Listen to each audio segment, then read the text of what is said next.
അരബിബിയാണോ വണ്ടി ഓടിക്കുന്നേ? ബോ പതിവ് പോലെ Ajay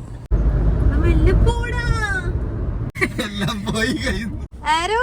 hello, welcome back to my channel. എന്റെ കൂടെ ആരാന്ന് നോക്കിക്കേ. പതിവ് പോലെ അജയ് ബോ ആരോ. അവരെ രാവിലെ തന്നെ വീട്ടിൽ നിന്ന് കുത്തിപ്പൊക്കി വണ്ടി കയറ്റിയതിന്റെ ചെറിയൊരു ഇതാണ്, കാരണം അവർക്ക് ഇച്ചിരി ഉറക്കക്ഷീണുണ്ട്. സോ നമ്മൾ ഇന്ന് കൊടൈക്കനാലിൽ പോവാണ്. നമുക്കൊരു പ്രോപ്പർട്ടിയുടെ ഷൂട്ടും കാര്യങ്ങളൊക്കെ ചെയ്യാൻ വേണ്ടിയിട്ട് നമ്മുടെ വർക്കിന്റെ ഭാഗമായിട്ട് നമ്മൾ കൊടൈക്കനാലിൽ പോവാണ്. സോറി, ഞാനത് നിങ്ങളുടെ അടുത്ത് പറയാൻ വിട്ടുപോയി. കാരണം ഇതിന്റെ മുന്നേ നിങ്ങൾ ചോദിച്ചിട്ടുണ്ടായിരുന്നല്ലോ, നമുക്ക് ഈ സോഷ്യൽ മീഡിയ ഇൻഫ്ലുവൻസേഴ്സ് അല്ലാതെ അപ്പാർട്ട് ഫ്രം ദാറ്റ് നമുക്ക് വേറെ എന്തെങ്കിലും ജോബ് ഉണ്ടോ എന്നുള്ളത് നിങ്ങൾ ചോദിച്ച സമയത്ത് ഞാൻ ശരിക്കും പറയാൻ വിട്ടുപോയതാണ്. നമുക്ക് സ്വന്തമായിട്ട് ഒരു ഏജൻസി ഉണ്ട്. ആ ഏജൻസിയുടെ വർക്കിന്റെ ഭാഗമായിട്ട് നമ്മൾ ഇന്ന് കൊടൈക്കനാലിൽ പോവാണ്. നമുക്കൊരു പ്രോപ്പർട്ടിയുടെ ഷൂട്ടും കാര്യങ്ങളൊക്കെ ഉണ്ട്. ആക്ച്വലി ഞാൻ പോകുന്നത് അജയ്ക്ക് ഹെൽപ്പ് ചെയ്യാൻ വേണ്ടിയിട്ടാണ്. എനിക്ക് ഹെൽപ്പ് ചെയ്യാൻ വേണ്ടിയിട്ടാണെന്നുള്ള വ്യാജേന ഇവള് വരുന്നത് വ്ലോഗ് എടുക്കാൻ. ഓഫ് കോഴ്സ്, ഞാൻ എവിടെ പോവാണെങ്കിലും ഞാൻ വ്ലോഗും കാര്യങ്ങളൊക്കെ എടുക്കും. എന്തായാലും എനിക്ക് വ്ലോഗും കാര്യങ്ങളൊക്കെ എടുക്കണം, കാരണം എന്റെ ലൈഫിൽ നടക്കുന്ന കാര്യങ്ങളൊക്കെ നിങ്ങൾക്ക് കാണണ്ടല്ലേ. പൈസ വേണം. സത്യമായിട്ട് പറയാം, എല്ലാം പോയി കഴിഞ്ഞു. ഓക്കെ, ഞാൻ പറഞ്ഞു വന്നത്, അപ്പൊ നമ്മൾ പ്രോപ്പർട്ടിയുടെ ഷൂട്ടിന്റെ ഭാഗമായിട്ട് നമ്മൾ കൊടൈക്കനാലിൽ പോവാണ്. പക്ഷേ നമ്മൾ പോകുന്ന പ്രോപ്പർട്ടി പെറ്റ് ഫ്രണ്ട്ലി അല്ല. നമ്മൾ അവരെടുത്ത് 1-2 തവണ റിക്വസ്റ്റ് ചെയ്തു നമുക്ക് പിള്ളേരെ അങ്ങോട്ട് കൊണ്ടുവരാൻ പറ്റുമോ എന്നുള്ളത്, ബോ ആൻഡ് ആരോനെ. കാരണം നമ്മൾ എവിടെ ട്രാവൽ ചെയ്യുമ്പോഴും പിള്ളേർ നമ്മുടെ കൂടെ തന്നെ ഉണ്ടാവാറുണ്ടല്ലോ. പക്ഷെ അവർ പറഞ്ഞു പെറ്റ് ഫ്രണ്ട്ലി അല്ലാത്ത പ്രോപ്പർട്ടി ആയതുകൊണ്ട് അവർക്ക് തീരെ പെറ്റ്സിനെ അക്കോമഡേറ്റ് ചെയ്യാൻ പറ്റത്തില്ല എന്നുള്ളത്. ഇപ്പൊ ഞങ്ങൾ പോകുന്നത് ആലപ്പുഴയ്ക്കാണ്. നമ്മുടെ ബോനെയും ആരോനെയും ബോർഡ് ചെയ്യാൻ വേണ്ടിയിട്ട് മീരയാണ് ആ പ്ലേസ് സജസ്റ്റ് ചെയ്തത്. അപ്പൊ നമ്മളിപ്പോ അങ്ങോട്ടേക്ക് പോയിക്കൊണ്ടിരിക്കുകയാണ്, പിള്ളേരെ അവിടെ ബോർഡ് ചെയ്യാൻ വേണ്ടിയിട്ട്. അത് കഴിഞ്ഞിട്ട് വേണം നമുക്ക് കൊടൈക്കനാലിൽ പോവാൻ. യൂഷ്വലി നിങ്ങൾക്ക് എല്ലാവർക്കും അറിയാം, നമ്മൾ എവിടെ പോവുകയാണെങ്കിലും ബോയും ആരോയും നമ്മുടെ കൂടെ ഉണ്ടാകും. അവരെ കൊണ്ടുപോകാൻ പറ്റാത്ത ഏതെങ്കിലും ഒരു സിറ്റുവേഷനോ അങ്ങനെ എന്തെങ്കിലും വരുവാണെങ്കിൽ എന്റെ വീട്ടിലാണ് അവരെ നിർത്താറ്. എന്റെ മമ്മിയാണ് അവരെ നോക്കുക. പക്ഷെ മമ്മിക്ക് ഇപ്പൊ കുറച്ചൊരു ഹെൽത്ത് ഇഷ്യൂസും കാര്യങ്ങളൊക്കെ ഉള്ളതുകൊണ്ടും അതിന്റെ രീതിയിൽ റെസ്റ്റും കാര്യങ്ങളൊക്കെ എടുക്കുന്നതുകൊണ്ട് അവിടെ കോഴിക്കോട് എന്റെ വീട്ടിൽ നിർത്താൻ പറ്റത്തില്ല. പിന്നെ അജയുടെ വീട്ടിലാണെങ്കിൽ അജയുടെ അനിയന് പൂച്ചയുണ്ട്, നിഞ്ചയുണ്ട്. അപ്പൊ നിഞ്ച ഉള്ളതുകൊണ്ട് നമുക്ക് ഞങ്ങളില്ലാതെ ബോനി ആരോനെ അവിടെ നിർത്തുന്നത് കുറച്ച് റിസ്ക് ആണ്. കാരണം അമ്മയ്ക്കും അനിയനും മാനേജ് ചെയ്യാൻ പറ്റത്തില്ല നിഞ്ച ഉള്ളതുകൊണ്ട്. ബോയ്ക്ക് കാറ്റ്സിന് ഒട്ടും ഇഷ്ടമല്ല. എന്താന്ന് എനിക്കറിയത്തില്ല, അവൻ പൂച്ചയെ കാണുമ്പോ അപ്പൊ ഫ്ലിപ്പാകും. എന്താന്ന് എനിക്കറിയത്തില്ല. ബോബുന് പൂച്ച എന്ന് പറയുന്ന തന്നെ ഇഷ്ടമല്ല. പൂച്ചന്ന് കേൾക്കുമ്പോ തന്നെ ബോ ഇപ്പം ചെറുതായിട്ട് ട്രിഗർ ആവും. എനിക്കറിയത്തില്ല, കഴിഞ്ഞ ജന്മം അവന് പൂച്ചയായിട്ട് എന്തോ പ്രശ്നം ഉണ്ടെന്ന് തോന്നുന്നു. ഇനിയിപ്പൊ അവരവിടെ ബോഡി ചെയ്യുന്ന സമയത്തായിരിക്കും കുറച്ച് വിഷമമുള്ള കാര്യം. കാരണം അങ്ങനെ നമ്മള് എവിടെയും പോകുമ്പോ അവരങ്ങനെ ബോർഡ് ചെയ്യാറില്ല. കാരണം പൊതുവെ ബോർഡ് ചെയ്യാൻ എനിക്ക് അത്ര ഒരു താല്പര്യം ഇല്ലാത്ത ഒരാളാണ്. ഇത് മമ്മിക്ക് ചെറിയ ഹെൽത്ത് ഇഷ്യൂ ഉള്ളത് കൊണ്ടും നമുക്കിത് എന്തായാലും പോവേണ്ട ഒരു ഇതാണ്. കാരണം അവിടെ ഒട്ടും പെറ്റ്സിനെ അവർക്ക് അക്കോമഡേറ്റ് ചെയ്യാൻ പറ്റത്തില്ല. അപ്പൊ അതുകൊണ്ടാണ് നമ്മൾ പിള്ളേരെ ബോർഡ് ചെയ്യുന്നത്. ഞാൻ ആ പ്ലേസും കാര്യങ്ങളൊക്കെ നിങ്ങൾക്ക് കാണിച്ചു തരാം. ഓഫ് കോഴ്സ് AC ഉള്ള സ്ഥലത്തേ നമുക്ക് അവരെ ബോർഡ് ചെയ്യാൻ പറ്റത്തുള്ളൂ. കാരണം ഇപ്പം അത്രയ്ക്കും ചൂടും കാര്യമൊക്കെയാണ്. അപ്പൊ എന്തായാലും അവിടെ എത്തുമ്പം ഞാൻ നിങ്ങൾക്ക് അതൊക്കെ കാണിച്ചു തരാം. നമുക്ക് എന്തായാലും ആലപ്പുഴയ്ക്ക് പോകാം.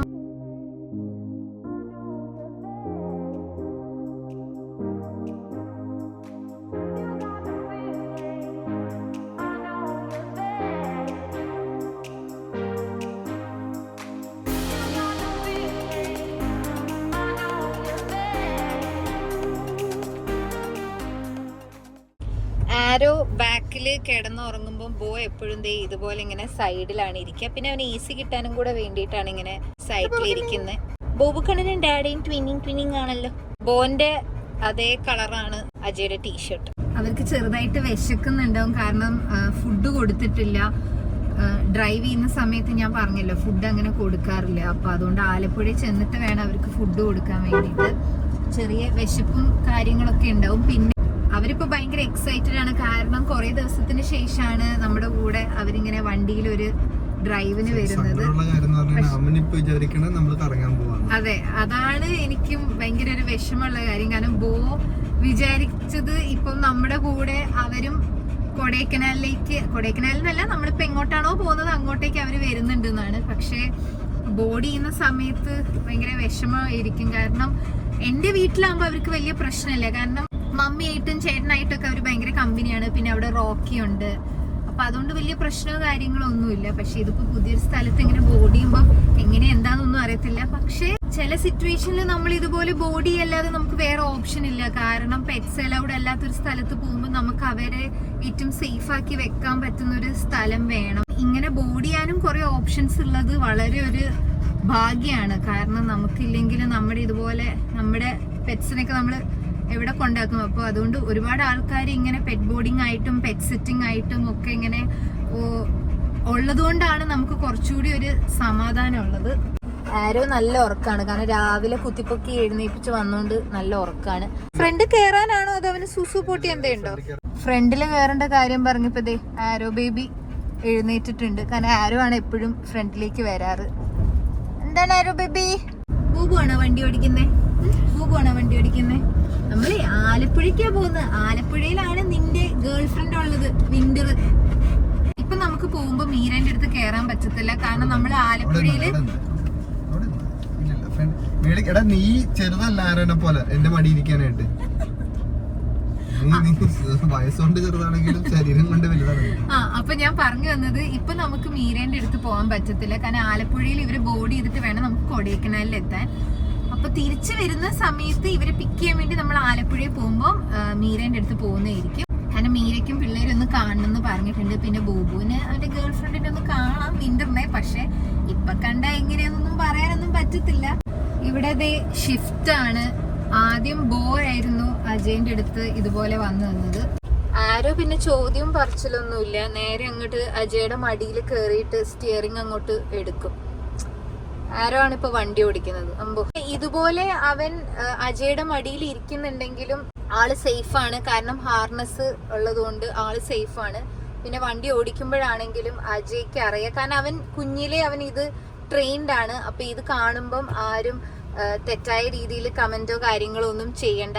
ആരോ ബേബി ആണോ വണ്ടി ഓടിക്കുന്നത്? അവനിപ്പോ ഒന്ന് കിടന്നുറങ്ങണം. അതിന് വേണ്ടിയിട്ടാണ് ഇങ്ങനെ നോക്കുന്നത്.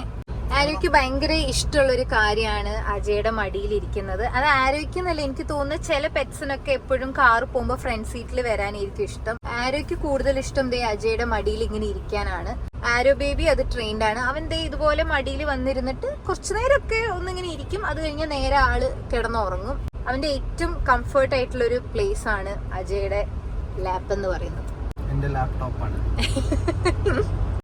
അടുത്തൊരാൾ ഇവിടെ വന്ന് നിൽക്കുന്നുണ്ട്. അയാൾക്കും ഇപ്പൊ മടി കയറണം. ഇതിപ്പോ എന്ത് ബോർഡ് പുതിയ ശീലാണല്ലോ ബോബു. ശരിക്കും ബോയ്ക്ക് ഇങ്ങനെ ഒരു ശീലമില്ലായിരുന്നു. കാരണം അവൻ എപ്പോഴും ബാക്കിലാണ് പോയിരിക്കാറ്. ആരോ ആണ് ഇതുപോലെ ഫ്രണ്ടിൽ വന്നിരിക്കാറ്. പക്ഷെ ഇപ്പൊ എന്താന്ന് അറിയത്തില്ല, ബോയ്ക്ക് ഇപ്പൊ ഫ്രണ്ടിൽ വന്നിരിക്കണം. ഇവിടെ വന്ന് ഇരിപ്പുണ്ട്. അജയ് ഒരാളുണ്ട്, രണ്ടാൾക്കാർക്കും ഡ്രൈവിംഗ് സീറ്റിൽ വന്നിരിക്കണം. എനിക്ക് തോന്നുന്നത് ഇവരെ നമ്മൾ ഡ്രൈവിംഗ് പഠിപ്പിക്കേണ്ട ഒരു അവസ്ഥയായിരിക്കുന്നു. ഞാൻ റീൽസിൽ കണ്ടിട്ടുണ്ട് ഒരു ഫോറിനറിന്റെ ഒരു ഡോഗ് ഇതുപോലെ ഇങ്ങനെ കാറൊക്കെ ഓടിക്കുന്നത്. ജസ്റ്റ് ഫണ്ണി വീഡിയോ ആണ്. അതേപോലെ എനിക്ക് തോന്നുന്നു നമ്മള് പിള്ളേരെ പഠിപ്പിക്കേണ്ടി വരുന്നുണ്ട്. ആരൊക്കെ മെയിൻലി ലൈറ്റ് ഇഷ്ടമല്ല. അപ്പൊ ഇതുണ്ട്, ഇത് ഇങ്ങനെയാണ് അവൻ കൈയുടെ ഇടയിൽ ഇങ്ങനെ തല വെച്ചിട്ടാണ് കിടക്കുന്നത്. അപ്പൊ മിക്കപ്പോഴും ഇവിടെ വരണമെന്ന് പറഞ്ഞു കഴിഞ്ഞാൽ ഒന്ന് ഈ വിൻഡോയുടെ താഴെയാണ് ഇത് വരണത്. പിന്നെ എന്റെ അടുത്ത് വന്നു കഴിഞ്ഞാൽ ഇതുപോലെ അവൻ കണ്ണ് എന്റെ കൈയുടെ ഇടയിൽ ഇങ്ങനെ വെച്ചിട്ട് അവൻ കിടന്നങ്ങ് ഉറങ്ങും. അപ്പൊ അവന് ലൈറ്റ് അടിക്കൂല. അതാണ് മെയിൻ കാര്യം. അവൻ ആ ഒരു ലൈറ്റ് അടിക്കാണ്ട് കംഫർട്ടായിട്ട് കിടന്നു പറയും. അവന് ലൈറ്റ് ഇഷ്ടമല്ല. ഇപ്പൊ വീട്ടിലാവുന്ന സമയത്താണെങ്കിൽ നമ്മൾ ലൈറ്റ് ഓഫ് ചെയ്യുമ്പോഴാണ് അവന് മര്യാദയ്ക്ക് ഉറങ്ങാൻ പറ്റുക. അവന് പറയാൻ പറ്റത്തില്ലല്ലോ ലൈറ്റ് ഓഫ് ചെയ്യുന്നുള്ളത്. പക്ഷെ ഇതുപോലെ അവനിങ്ങനെ പില്ലോയുടെ ഇടയിലേക്കോ അല്ലെങ്കിൽ നമ്മുടെ കൈയിന്റെ ഇടയിലേക്കോ തല വെച്ച് കിടക്കുവാണെങ്കിൽ നമുക്ക് മനസ്സിലാക്കാം ലൈറ്റ് ഓഫ് ചെയ്യാനാണ് മച്ചാൻ പറയുന്നത്. അപ്പൊ നമ്മൾ ഇവിടെ പിള്ളേരെ ബോഡി ചെയ്യാൻ എത്തിയിട്ടുണ്ട്. ഇത് ഇവിടെയാണ് നമ്മൾ അവരെ ബോഡി ചെയ്യുന്നത്. ബോബു, കുറെ പുതിയ ഫ്രണ്ട്സ് ഒക്കെ ഉണ്ടാവുമല്ലോ. ബോയ്ക്ക് കുറെ സ്മെല്ലൊക്കെ കിട്ടിയിട്ട് എവിടേക്ക് പോകണമെന്ന് അറിയാത്ത അവസ്ഥ.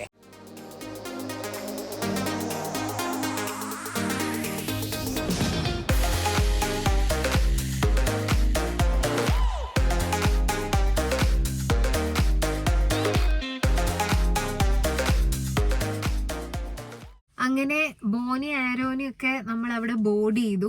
ഞാൻ കുറച്ച് വീഡിയോസും കാര്യങ്ങളൊക്കെ എനിക്ക് അവിടെ നിന്ന് എടുക്കാൻ പറ്റിയുള്ളൂ. എനിക്ക് അവിടെ കൂടുതൽ നേരം നിൽക്കാൻ പറ്റിയില്ല. കാരണം എനിക്ക് ഭയങ്കരമായിട്ട് വിഷമം വന്നു. കാരണം നമ്മൾ എവിടെയെങ്കിലും ഇതുപോലെ പെറ്റ് ഫ്രണ്ട്ലി അല്ലാത്ത സ്ഥലത്ത് ട്രാവൽ ചെയ്യുമ്പം അവരെ എപ്പോഴും എൻ്റെ വീട്ടിൽ എൻ്റെ മമ്മീനെയാണ് ഏൽപ്പിച്ച് പോവാറ്. അപ്പോൾ ഫസ്റ്റ് ടൈം അവരിങ്ങനെ ബോർഡ് ചെയ്ത സമയത്ത് എനിക്ക് ഭയങ്കരമായിട്ട് എനിക്ക് വല്ലാത്തൊരു വിഷമം വന്നു. അപ്പം ആദ്യമേ അമ്മ അവിടെ നിർത്തിയപ്പോഴത്തേക്കും മറ്റേ ഓടിച്ചാടി കളിപ്പിച്ച് ഒന്ന് സെറ്റ് ആക്കി. പക്ഷെ അകത്തേക്ക് കയറിയപ്പോ അവർക്ക് കാര്യം മനസ്സിലായി. അത് കണ്ടപ്പോ ഞങ്ങളുടെ കയ്യിൽ നിന്നും പോയി. അപ്പൊ ഞങ്ങൾക്ക് ഭയങ്കര വിഷമൊക്കെ ആയിപ്പോയി. ചേട്ടൻ പറഞ്ഞു കണ്ടപ്പോഴത്തേക്കും ഇവളുടെ കണ്ണൊക്കെ നിറഞ്ഞപ്പോഴത്തേക്കും തന്നെ ചേട്ടൻ പറഞ്ഞു അത് ഞാൻ എപ്പോഴും ഫോട്ടോ ഒക്കെ അയച്ചു തരാം, ഫുഡും കാര്യങ്ങളൊക്കെ ഞാൻ കറക്റ്റ് കൊടുത്തോളാം, നിങ്ങൾ പേടിക്കണ്ട, നിങ്ങൾ ധൈര്യമായിട്ട് പോയിട്ടോ, അവരിവിടെ സേഫ് ആണെന്നൊക്കെ പറഞ്ഞു. ആനിമൽസ് ആണ് അവര്. നമ്മുടെ ഈ ഒരു സൊസൈറ്റിയിൽ എല്ലാ സ്ഥലത്തും അവർക്ക് ഒരു ആക്സസോ അല്ലെ അവരെ കൊണ്ടുപോകാനുള്ള ഒരു പെർമിഷനോ ഇല്ല. പക്ഷെ എന്നാലും ഇതുപോലെ കുറെ ആൾക്കാർ ഇതുപോലെ ബോർഡിങ്ങും പെറ്റ് സിറ്റിങ്ങും ഒക്കെ ചെയ്യുന്നോണ്ട് തന്നെ നമുക്കൊരു സമാധാനമാണ്. നമ്മുടെ പിള്ളേരെ നമുക്ക് അവരെ ഏൽപ്പിച്ചു പോവാം.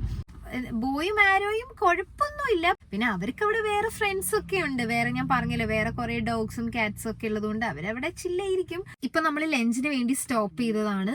അത്യാവശ്യം നല്ല വിശപ്പുള്ളതുകൊണ്ട് ഞങ്ങൾ രണ്ടുപേരും മീൽസ് കഴിക്കാമെന്നാണ് വിചാരിച്ചത്. ഞാൻ ഒരു നോൺ വെജ് മീലും അജയ് വെജ് മീലും ആണ് ഓർഡർ ചെയ്തത്. പക്ഷേ ഫുഡ് അത്ര ടേസ്റ്റും കാര്യമൊന്നും ഇല്ലായിരുന്നു. പിന്നെ വിശപ്പുള്ളതുകൊണ്ട് ഞങ്ങൾ രണ്ടുപേരും കഴിച്ചു എന്നേ ഉള്ളൂ. വിചാരിച്ചത്ര ഒരു നാടൻ ഫുഡ് ആ ടേസ്റ്റോ കാര്യമോ ഒന്നും ഉണ്ടായിട്ടില്ലായിരുന്നു. ഫുഡടി പരിപാടിയെല്ലാം കഴിഞ്ഞു. ഞങ്ങളിതേ തിരിച്ച് പോവാണ്. വീണ്ടും ഡ്രൈവ് സ്റ്റാർട്ട് ചെയ്യാൻ പോവാണ്. പിള്ളേരില്ലാത്തതുകൊണ്ട് വലിയൊരു ഉന്മേഷമൊന്നുമില്ല എനിക്കാണെങ്കിലും അജയ്ക്കാണെങ്കിലും. പിള്ളേരുണ്ടെങ്കിൽ വണ്ടീൻ്റെ അടുത്ത് പോകുമ്പോൾ ഭയങ്കര ഒരു ബഹളും കാര്യമൊക്കെ ആയിരിക്കും. എന്താ ഇ പാസ് എന്തോ എടുക്കണം എന്നൊക്കെ പറയുന്ന കേട്ടു. കൊടൈക്കനാലിലോ ഒന്ന് കാണിച്ചേ. Tamil Nadu E pass. പക്ഷെ നമ്മള് ഇതിന്റെ മുന്നേ കൊടൈക്കനാലിൽ പോയപ്പോ ഇതിന്റെ ആവശ്യമില്ലായിരുന്നല്ലോ. ആണോ? പ്രോപ്പർട്ടിന്ന് അവര് പറഞ്ഞാണോ? കൊടൈക്കനാലിലോ അല്ലെങ്കിൽ തമിഴ്നാട്ടിലോ പോകുന്നുണ്ടെങ്കിൽ ഇപ്പൊ നിങ്ങൾക്ക് ഗൂഗിൾ ചെയ്തിട്ട് നോക്കിയാൽ മനസ്സിലാകും. ഇപ്പൊ ഒരു ഇ പാസ് എന്ന് പറഞ്ഞിട്ടുള്ള ഒരു സംഭവം വന്നിട്ടുണ്ട്. കഴിഞ്ഞ മാസം ഞങ്ങൾ കൊടൈക്കനാലിൽ പോയപ്പോ ഒന്നും ഇങ്ങനത്തെ പ്രശ്നമൊന്നും ഇല്ലായിരുന്നു. പക്ഷെ ഇപ്പൊ പോകുന്ന സമയത്ത് നമ്മുടെ പ്രോപ്പർട്ടിന്ന് മാനേജർ അജയ്ക്ക് മെസ്സേജ് ചെയ്താണ് ഇങ്ങനെ ഇ പാസ് എടുക്കണം എന്നുള്ളത്. ജസ്റ്റ് രജിസ്റ്റർ ചെയ്താൽ മാത്രം മതി എന്ന് തോന്നുന്നു അല്ലേ. നല്ലൊരു ഊണ് പ്രതീക്ഷിച്ചിട്ടായിരുന്നു പോയത്. പക്ഷെ അജയ്ക്ക് പപ്പടം കിട്ടിയില്ല. പിന്നെ എനിക്ക് കിട്ടിയ ഫിഷ് ഫ്രൈ ആണെങ്കിലും അത്ര നല്ലൊരു ടേസ്റ്റ് ആയിട്ട് എനിക്ക് തോന്നിയില്ല. ഒരു ആവറേജ് പോലുള്ള ഒരു ഊണാണ്. നിർത്തി പോകേണ്ട ആവശ്യമില്ല. കാരണം ബോയ് ആരോ ഇല്ലാത്തതുകൊണ്ട് തന്നെ നമുക്ക് അത്യാവശ്യം ഒറ്റ സ്ട്രെച്ച് തന്നെ കൊടൈക്കനാലിലേക്ക് പോകാൻ പറ്റും. പിള്ളേരുണ്ടാകുമ്പോഴാണ് നമ്മൾ വണ്ടി ഇങ്ങനെ നിർത്തി പോവാതെ. ബോർഡിങ് ചെയ്ത അവിടുത്തെ ആന്റണി ചേട്ടൻ എന്നാണ് പുള്ളിക്കാരന്റെ പേര്. ഞാൻ പേര് പറയാൻ മറന്നുപോയി.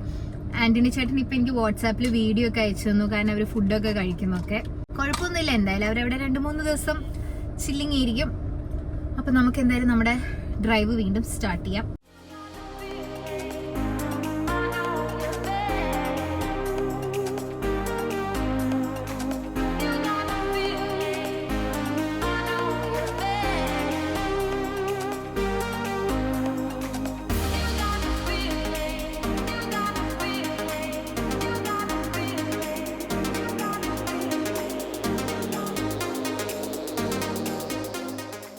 അങ്ങനെ റോഡ് മൊത്തം ബ്ലോക്ക് ചെയ്തിട്ട് ഇതേ അജയ് എന്നെ വിട്ടിട്ട് കടലൊക്കെ മേടിപ്പിച്ചുകൊണ്ട് വന്നാണ്. അജയ്ക്ക് ഭയങ്കര ഇഷ്ടമാണ് ഇങ്ങനെ വറുത്ത കപ്പലണ്ടി. എനിക്ക് പേഴ്സണലി ഇതത്ര ഇഷ്ടമുള്ള സാധനമല്ല. പക്ഷെ അജയ്ക്ക് ഭയങ്കര ഇഷ്ടമാണ്. എന്നാ പിടിച്ചോ. നല്ല അടിപൊളി മഴയാണ്. റോഡൊന്നും കാണുന്നും കൂടി ഇല്ല. വണ്ടികളൊക്കെ ഫുള്ള് ലൈറ്റൊക്കെ ഇട്ടിട്ടാണ് പോയിക്കൊണ്ടിരിക്കുന്നത്. ഇതിൻ്റെ മുന്നേ നമ്മൾ കൊടൈക്കനാലിൽ വന്ന സമയത്ത് ഇങ്ങനത്തെ ഒരു വെതറോ അല്ലെങ്കിൽ ഇതുപോലെ മഴയോ ഒന്നും ഇല്ലായിരുന്നു. മേ ബി സമ്മർ ടൈം ആയതുകൊണ്ടിരിക്കും. പക്ഷേ ഇപ്പം റെയിനി സീസൺ സ്റ്റാർട്ട് ചെയ്തില്ല. അതുകൊണ്ട് നല്ല മഴയാണ്. ചില സ്ഥലത്ത് കുറച്ച് വെള്ളമെല്ലാം കയറിയിട്ടുണ്ട്. പക്ഷെ എന്നാലും കുഴപ്പമൊന്നുമില്ല. വലിയ രീതിയിലുള്ള ബ്ലോക്കോ അങ്ങനെയൊന്നുമില്ല. നമുക്ക് ജസ്റ്റ് മെല്ലെ ആണെങ്കിലും ഡ്രൈവ് ചെയ്ത് പോവാം. ഇനി 117 കിലോമീറ്റർ ഉണ്ട്. കുമളി അവിടെയുള്ള ചെക്ക് പോസ്റ്റ് എല്ലാം കഴിഞ്ഞ് നമ്മളിതേ തമിഴ്നാട്ടിലേക്ക് കയറിയിട്ടുണ്ട്. ഇടയിൽ ഞാൻ കുറച്ച് നേരം ഒന്ന് കിടന്ന് ഉറങ്ങി. കാരണം എന്താണെന്നറിയില്ല, എനിക്ക് ചെറുതായിട്ട് ഒരു തലവേദന. എനിക്ക് മൈഗ്രെയിൻ്റെ പ്രശ്നമുള്ളതാണ്. അപ്പം ഞാൻ കുറച്ച് നേരം കിടന്ന് ഉറങ്ങിപ്പോയി. നല്ല മഴയായിരുന്നു. നല്ല മഴ എന്ന് വെച്ചാൽ നല്ല അടിപൊളി മഴയായിരുന്നു. മഴയത്താണ് ഞാൻ നല്ല സുഖമായിട്ട് AC ഒക്കെ ഇട്ടിട്ട് കിടന്നുറങ്ങിയത്. അടിപൊളി ക്ലൈമറ്റ് ആണ്. പക്ഷെ എനിക്ക് ഈ ഡ്രൈവ് അങ്ങനെ അത്രയ്ക്ക് അങ്ങ് എൻജോയ് ചെയ്യാൻ പറ്റിയില്ല. കാരണം എനിക്ക് എന്താണെന്നറിയില്ല, പെട്ടെന്ന് മൈഗ്രെയിൻ തലവേദന വന്നുകൊണ്ട് ഞാൻ ആകെ ഡെസ്പെയിപ്പോയി. പക്ഷെ ക്ലൈമറ്റ് അടിപൊളിയാണ്. ഒരുപക്ഷെ ഇന്ന് കൊടൈക്കനാലിൽ പോയിട്ടുണ്ടെങ്കിൽ ജാക്കറ്റ് എടുത്തില്ലേ?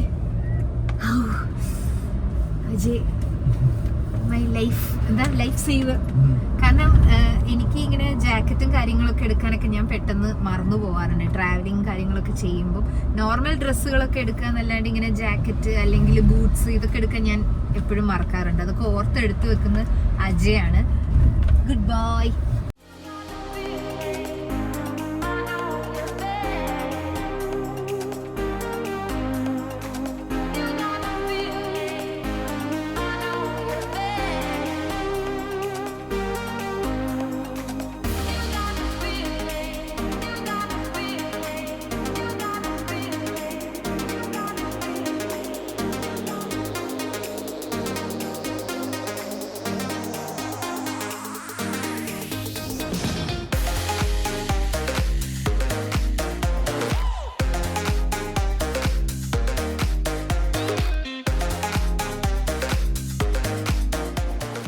നമ്മളിത് ഇവിടെ പ്രോപ്പർട്ടിയിൽ എത്തിയിട്ടുണ്ട്.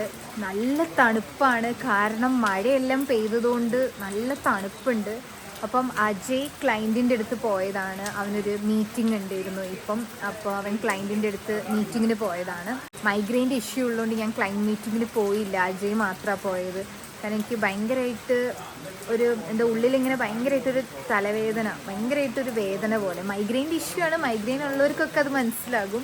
ഞാനിവിടെ ഒരു ടീ പറഞ്ഞിട്ട് ഇവിടെ റെസ്റ്റോറൻറ്റിൽ വെയിറ്റ് ചെയ്യാണ്. അപ്പോൾ എന്തായാലും ഞാൻ ചായ കുടിച്ച് കുറച്ചൊരുന്ന് ഇവിടെ റെസ്റ്റ് ചെയ്യട്ടെ. അത് കഴിഞ്ഞിട്ട് വേണം റൂമിലേക്ക് പോവാൻ. പിള്ളേരുടെ വീഡിയോസൊക്കെ ആൻ്റണി ചേട്ടൻ എനിക്കിങ്ങനെ അയച്ചിരുന്നൊക്കെ ഉണ്ട്. അപ്പോൾ അതൊക്കെ ഒന്ന് നോക്കണം.